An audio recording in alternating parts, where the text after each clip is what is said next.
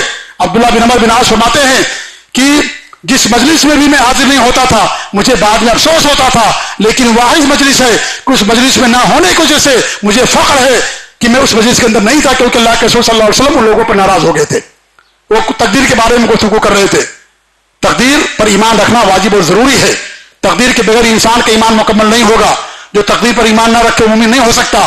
لیکن تقدیر معاملہ ایسا ہے کہ یہ علم غیب ہے, اللہ رب العالمین کے رازوں میں سے ایک راز ہے. یہ راز اللہ رب العالمین نے کسی کو نہیں دیا جب ہمارے پاس اس کے بارے میں علم نہیں ہے, اور ہم اس راز کو نہیں جانتے تو اس کے بارے میں زیادہ گفتگو کرنا انسان کے لیے صحیح راستے سے بھٹکنے کا ذریعہ بن سکتا ہے. اس لیے ہمارے نبی صلی اللہ علیہ وسلم نے لوگوں کو اس سے منع کیا. آپ دیکھیں دینی مسائل میں اگر کسی کے پاس علم زیادہ نہیں ہے, جیسے ہمارے بہت سارے نوجوان ہوتے ہیں, موبائل سوشل میڈیا اور اس طریقے سے کچھ سن لیا کچھ پڑھ لیا, اپنے آپ کو بہت بڑا مفتی علامہ سمجھ بیٹھتے ہیں, دینی مسائل پر گفتگو کرتے ہیں, علماء کی طرف رجوع نہیں کرتے, علماء کے پاس نہیں جاتے. جب گفتگو کرتے ہیں تو ظاہر بات ہے جب ان کے پاس گہرائی نہیں ہوتی, دین کی معرفت نہیں ہوتی, ٹھوس بنیادوں پر ان کے پاس علم نہیں ہوتا, وہ گفتگو کرتے ہیں تو پھسل جاتے ہیں, صحیح راستے سے بھٹک جاتے ہیں. وہی معاملہ یہاں پر بھی ہے. جب اس کے بارے میں ہمارے پاس زیادہ علم نہیں ہے, زیادہ ہم کو نہیں بتایا گیا, ہم سے یہ کہا کہ غیر ہے اس پر ایمان لاؤ, ہمارا ایمان ہونا چاہیے. اگر کوئی ایمان نہیں رکھے گا اس آدمی کا ایمان, وہ مومن نہیں مانا جائے گا. عبداللہ بن عمر نے فرمایا رضی اللہ عنہ نے, اگر آدمی کا تقدیر پر ایمان نہیں ہے اور احد پہاڑ کے برابر بھی سونا خرچ کر دے, احد پہاڑ کے برابر بھی سونا خرچ کر دے, بہت بڑا پہاڑ ہے مدینے کا احد پہاڑ, تمہارے بھی انہوں نے فرمایا کہ اللہ تعالیٰ کچھ بھی قبول نہیں کرے گا جب تک کہ وہ تقدیر پر ایمان لے کر کے نہیں آئے گا. تو تقدیر پر ایمان ہی ہمارے ایمان کا ایک اہم رکن ہے. تو عبداللہ بن عمر بن عاص فرماتے کہ آپ ناراض ہو گئے جب لوگ تقدیر کے بارے میں اس طریقے سے گفتگو کر رہے تھے. وہ فرماتے کہ میں اس مجلس میں حاضر نہیں تھا, یہ میرے لیے بڑے فخر اور شرف کی بات ہے. تو آپ صلی اللہ علیہ وسلم ناراض ہو جاتے تھے. آپ کو اطلاع ملی کہ لوگ جماعت کے ساتھ نماز پڑھنے کے لیے مسجد کے اندر نہیں آتے ہیں, آپ ناراض ہو گئے. آپ نے کہا کہ میں چاہتا ہوں کہ ان گھروں کو آگ لگا دوں جن گھر کے لوگ مسجد کے اندر نماز پڑھنے کے لیے نہیں آتے, لیکن چونکہ گھر کے اندر عورتیں بھی ہیں, بچے بھی ہیں جن پر نماز فرض نہیں ہے, اس لیے آپ نے ان گھروں کو آگ لگانے سے آپ نے اجتناب کیا. یہ آپ کی ناراضگی تھی, کیونکہ جماعت کے ساتھ مرد پر نماز کو فرض کر دیا گیا ہے. جماعت کے ساتھ نماز پڑھنا مرد کے لیے واجب ہے, اس لیے مسجد بنائی جاتی ہے. مسجد بنانے کا مقصد کیا ہے؟ جماعت کے ساتھ نماز پڑھنا. اگر ہر آدمی گھر میں نماز پڑھ لے تو اتنا پیسہ خرچ کرنے کی کیا ضرورت ہے مسجد کے لیے؟ یہ سب کرنے کی کیا ضرورت ہے؟ انسان اپنے گھر کے اندر نماز پڑھ لے. لیکن مسجد کے اندر نماز پڑھنا مرد کے لیے فرض ہے. عورت آنا چاہے, اگر پردے کے ساتھ آتی ہے, تمام چیزوں کا انتظام ہے, تو آئے پڑھے, کوئی حرج کی بات نہیں ہے. خاص طور سے جمعے کے اندر وہ آئے, جمعہ کا خطبہ سنے اور نمازوں کے اندر آئے, آ سکتی ہے. اور شوہر کو کہا گیا کہ اپنے عورت کو مسجد میں جانے سے نہیں روک سکتا ہے, لیکن یہ ہے کہ مرد کے اوپر جماعت کے ساتھ نماز پڑھنا واجب ہے, فرض ہے اس کے اوپر. تمہارے بھی صلی اللہ علیہ وسلم ناراض ہو گئے, لیکن عورتوں اور بچوں کی وجہ سے آپ نے گھروں کو آگ نہیں لگایا. اس طریقے سے بہت ساری حدیثیں ہیں جن حدیثوں سے معلوم پڑتا ہے کہ آپ صلی اللہ علیہ وسلم ناراض ہو جایا کرتے تھے. حتیٰ کہ اللہ رب العالمین بھی ناراض ہوتا ہے, اللہ تعالیٰ بھی ناراض ہوتا ہے. ہم پڑھتے ہیں سورہ فاتحہ ہر نماز کی ہر رکعت کے اندر, اللہ رب العالمین سورہ فاتحہ کے اندر 3 راستے بیان کیے ہیں. ایک راستہ وہ ہے جو اہل ایمان کا ہے، اللہ پر ایمان لانے والے، نبی پر ایمان لانے والوں کا راستہ ہے، صراط مستقیم ہے. اور 2 راستے، ایک یہودیوں کا راستہ ہے اور ایک گمراہوں کا راستہ، نصارہ کا راستہ ہے. یہ ہم روزانہ اللہ تعالیٰ سے ہر رکعت کے اندر دعا کرتے ہیں، اہدنا الصراط المستقیم صراط الذین انعمت علیہم غیر المغضوب علیہم ولا الضالین آمین. کہ اللہ رب العالمین تو ہمیں صراط مستقیم کی طرف ہدایت دے، وہ صراط مستقیم جس پر تیرا انعام ہوا، وہ لوگ چلنے والے ہیں، اس صراط مستقیم کے اللہ رب العالمین تو ہم کو ہدایت دے دے. اللہ کا کن پر انعام ہوا؟ اللہ کے نیک بندوں پر، موحدین پر، متبعین سنت پر، سلف صالحین پر، اللہ اس کے رسول پر ایمان لانے والوں پر اللہ رب العالمین کا انعام ہوا. تو ایسے لوگوں کی راہ پر ہمیں چلنے کی توفیق دے، اس کی طرف اللہ تعالیٰ تم کو ہدایت دے دے. غیر المغضوب علیہم، ان لوگوں کی راہ جن پر تیرا غضب نازل ہوا. اللہ کا غضب نازل ہوا یہودیوں کے اوپر جن کے پاس علم تھا لیکن عمل نہیں تھا. آج بھی اگر ہمارے پاس علم ہو اور عمل نہ ہو تو اللہ رب العالمین غضب کا ذریعہ اور سبب ہے. ولا الضالین، نہ ان لوگوں کی راہ جو گمراہ ہو گئے، نصارہ جن کے پاس عمل تھا، سادھو پر ان کے پاس آیا، رہبانیت ان کے پاس آئی، ان کے پاس علم کی کمی تھی.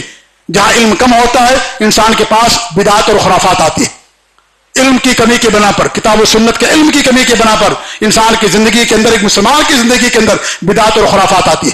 تو ایسے لوگوں کو اللہ رب العالمین نے گمراہ قرار دیا تو اللہ تعالیٰ غضب کرتا ہے، اللہ غصہ آتا ہے. لیکن اللہ تعالیٰ غصہ اللہ کے شائن شان ہے. نہ ہم اس کی کیفیت بیان کرتے ہیں اور نہ کیفیت بیان کرنا جائز ہے، کیونکہ اس کی کیفیت کا علم اللہ نے کسی کو نہیں دیا. نہ اس کی غلط تعویل کی جائے گی، نہ غلط معنی بیان کیا جائے گا، نہ اس کا انکار کیا جائے گا، کیونکہ اللہ رب العالمین نے خود بیان کیا قرآن مجید کے اندر کہ اللہ رب العالمین غصہ آتا ہے. اللہ نے فرمایا وَمَن يَقْتُلْ مُؤْمِنًا مُتَعَمِّدًا فَجَزَاؤُهُ جَهَنَّمُ، جو کسی مومن کو جان بوجھ کر کے قتل کرتا ہے اس کے ٹھکانہ جہنم ہے، اس کے اندر ہمیشہ رہے گا. وَغَضِبَ اللَّهُ عَلَيْهِ، اللہ تعالیٰ کو اس پر غضب نازل ہوتا ہے. وَلَعَنَهُ، اللہ تعالیٰ اس پر لعنت بھیجتا ہے. وَأَعَدَّ لَهُ عَذَابًا عَظِيمًا، اور اللہ رب العالمین نے اس کے لیے بڑا عذاب تیار کر رکھا ہے. تو اللہ تعالیٰ غصہ ہوتا ہے، لیکن اللہ تعالیٰ غصہ کیسے ہوتا ہے، کیفیت کیا ہے، ہمیں اس کے بارے میں نہیں معلوم، قرآن سنت کے اندر نہیں بیان کیا گیا. لہذا سلف صالحین کا جو قول ہے وہ یہی ہے کہ ہمیں اس پر ایمان ہونا چاہیے، کیفیت کے بارے میں ہمیں گفتگو نہیں کرنا چاہیے.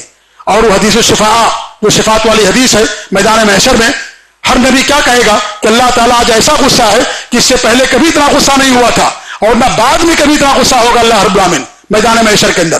تو ان حدیثوں سے، قرآن کی آیات سے یہ بات معلوم ہوتی ہے کہ اللہ رب العالمین ناراض ہوتا. حضرت موسیٰ علیہ السلام ناراض ہو گئے، موسیٰ علیہ السلام گئے کوہ طور پر، واپس آئے، لوگوں نے بچڑے کی پرستش شروع کر دی، ناراض ہو گئے، شرک کرنا شروع کر دیا لوگوں نے، ناراض ہو گئے اور ہارون علیہ السلام کی داڑھی پکڑ کے اپنی طرف گھسیٹنے لگے، ناراض ہو گئے ان کے اوپر، کیونکہ شرک کا معاملہ ہے. کہ ہم شرک پر ناراض ہوتے اپنے بچوں پر، گلاس توڑ دینے پر ناراض ہو جاتے. بچہ آج ہمارے نوجوان کوئی کان میں بالی پہن کر کے گھوم رہا ہے، کوئی ہاتھ میں تعویذ گھنٹا پہن کر کے گھوم رہا ہے، کوئی پاؤں میں دھاگا پہن کر کے کوئی عورت گھوم رہی، لڑکی گھوم رہی ہے، کیا اس پر ہم ناراضگی کا اظہار کرتے؟ ممکن ہے. الحمدللہ یہ چیز ہمارے یہاں نہیں پائی جاتی، ہمارے اہل حدیثوں کے یہاں الحمدللہ. لیکن پھر بھی 2 سالوں فیشن میں دیکھا گیا کہ فیشن کتنے ساری چیزیں کرتے. میں نے کتنے لڑکوں کو دیکھا ہاتھ میں پتہ نہیں کیا پہنے، ہم نے کہا کیا ہے، انہوں نے کہا کہ بھائی میں اسے فیشن میں زینت کے اندر پہننا. ہم نے کہا تب بھی حرام ہونا جائز، اگر آپ کا عقیدہ نہیں ہے تو بھی یہ حرام ہے، کیونکہ غیر مسلموں کی مشابہت ہے یہ کہ ہاتھ میں کڑ لٹکانا، چھلے لٹکانا، یا اس طریقے سے یہ غیر مسلموں کی مشابہت ہے، اور غیر مسلموں کی مشابہت سے شریعت کے اندر منع کیا گیا. یہ جائز نہیں ہمارے لیے، اگر سے آپ کا کچھ عقیدہ نہیں ہے. تو جہاں پر دین کا معاملہ ہو وہاں پر ہم کو ناراض ہو جانا چاہیے. اگر ناراض نہیں ہوتے ہیں تو ایمان غیرت کی کمی ہے، یہ ہمارے اندر دینی غیرت کی کمی ہے، اس وجہ سے اپنے بچوں کے اوپر ناراض نہیں ہوتے. تو ایک غصہ غصے محمود ہے، قابل تعریف غصہ. جہاں پر دین کا معاملہ ہو وہاں انسان غصہ ہو جائے. شرک ہو رہا ہے، بدعت ہو رہی ہے، خرافات ہو رہی ہے، آپ کی بیوی کر رہی ہے، آپ کے بچے کر رہے ہیں، یا اور کوئی کر رہا ہے، ایسی صورت میں انسان کو وہاں پر غصہ ہونا چاہیے. کیونکہ دین ہے میرے بھائیوں، دین کی حفاظت آپ کے جان اور مال کی حفاظت سے مقدم ہے. جان اور مال سے زیادہ اہمیت دین رکھتا ہے. جان مال ایک دن ختم ہو جائے گا، ختم ہو جائے گا، آج نہیں کل ختم ہو جائے گا. ہمیشہ دین مال آپ کے پاس نہیں رہے گا، ہمیشہ جان ہمارے پاس نہیں رہے گی. ہمارے بھی نے کیا وصیت کیا؟ لا تشرک باللہ وان قتلت او حرقت، کبھی شرک نہ کرنا، چاہے تمہیں مار دیا جائے چاہے تمہیں جلا دیا جائے. حضرت لقمان علیہ السلام نے سب سے پہلی جو وصیت کی اپنے بچے کو، لا تشرک باللہ، اللہ تعالیٰ کے ساتھ شرک نہ کرنا، سب سے پہلی وصیت حضرت لقمان علیہ السلام کی، جن کو اللہ رب العالمین حکمت دے رکھی تھی. سوجھ بوجھ دے رکھی تھی، دینی شعور ان کے پاس تھا. سب سے پہلے انہوں نے یہی وصیت کی، لا تشرک باللہ، شرک نہ کرنا. جہاں شرک ہو، جہاں حرام کام ہو، دین سے بغاوت ہو، دین سے دوری ہو، وہاں پر ہمیں اور آپ کو اپنے بچوں کے ناراض ہو جانا چاہیے. اگر ناراض نہیں ہوتے انسان گنہگار ہوگا. اللہ نے آپ کو ذمہ دار بنایا ہے، آپ گھر کے مالک ہیں.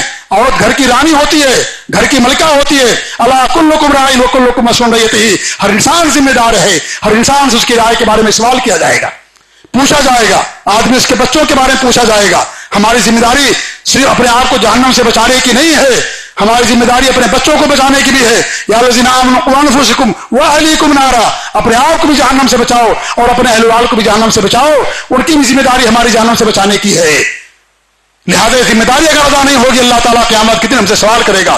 ہر انسان سے پوچھا جائے گا، عورت سے پوچھا جائے گا، باپ سے پوچھا جائے گا، جو گھر کا ذمہ دار اس سے پوچھا جائے گا اگر ہمیں ذمہ داری نہیں ادا کی ہے. تو ایسے موقع پر جہاں دین کا معاملہ ہے، شریعت کا معاملہ ہے، توحید و شرک کا معاملہ ہو، وہاں پر انسان کو ناراض ہو جانا چاہیے. یہ ہم سے مطلوب ہے. یہ اللہ تعالیٰ ناراض ہوتا. انبیاء کی سنت ہے، ہمارے نبی کی سنت ہے، سلف صالحین کی، صحابہ تابعین تبع تابعین کی سنت ہے، یہ ان کا عمل ہے. لہذا یہ دینی غیرت کی یہ دلیل بھی ہے. لہذا اس صورت پر ہم کو ناراض ہونا چاہیے. اللہ تعالیٰ ہمیں اس بات کی توفیق دے کہ ہم خود دین پر قائم رہے، اپنے بچوں کو دین پر قائم رکھیں.